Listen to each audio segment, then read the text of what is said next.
In-nar jidher minn għodu, hekk jgħid il-qawl Malti fejn fil-fatt ma' sbieħ ta' 2 filgħodu, it-temp kien diġà jidher se jkun qed joffri bħal bit tax-xita sajjetti u rieħ matul l-ewwel jum tal-ġimgħa.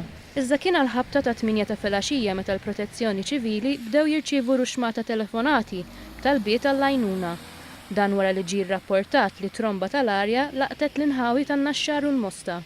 One News tkellem mad-Direttur tal-Protezzjoni Ċivili Emanuel Bsajla fejn spjegalna aktar dwar ir-rapporti li rċevew. Bħala ħsarat il-bieraħ ma jisu għal-ħabta ta' 8 fl-erja tan-Naxxar u l-Mosta ġew irrapportati ħafna inċidenti, kellna diversi siġar li tqaxtu minn posthom, kellna ħajt twil iktar minn 100 metru li nqaleb, kellna tinda kbira ta' stabbiliment ġewwa l-Mosta li nqalat minn posta biċċa minnha u tqaċtet il-wires u kien hemm ukoll gallerija li ċediet u waqgħet fuq il-karozzi li kienu fit-triq.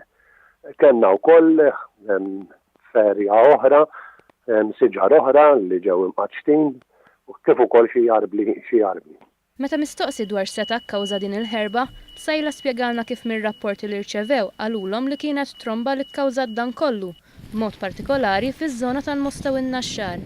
Id-Direttur tal-Protezzjoni Ċivili kellimna wkoll dwar il-ħidma tad-Dipartiment bla ewlieni dejjem ikun li jaraw jekk indarbux xi persuni. Li jiġri huwa li meta jiġru dawn l-affarijiet normalment jiġru fl-istess ħin. Allura ma tkunx tista' taħdem biss bl-istazzjoni li konċernat bħalma huwa tax-Xemxija. Allura titqalgħu wkoll l-istazzjonijiet l-oħra biex tkun tista' tlaħħaq mad-domanda. L-għan ewlieni jkun illi l-ewwel nittara jekk hemm xi persuni li ġarbu xi inċident. Mbagħad tibda taħdem biex tnaddaf l-erja biex tiftaħ it-triq kemm jista' jkun malajr. Is-Sur Bsajla qal li malli seħħet it-tromba id-Dipartiment tal-Protezzjoni Ċivili kellu madwar 10 biċċiet xogħol f'daqqa bil-ħidma titkompla matul il-lejl għal talbiet għall-għajnuna li kienu anqas gravi, fosthom siġar u arbli li tqaċtu minn posthom f'aktar inħawi madwar Malta, fosthom f'Ħażebbuġ.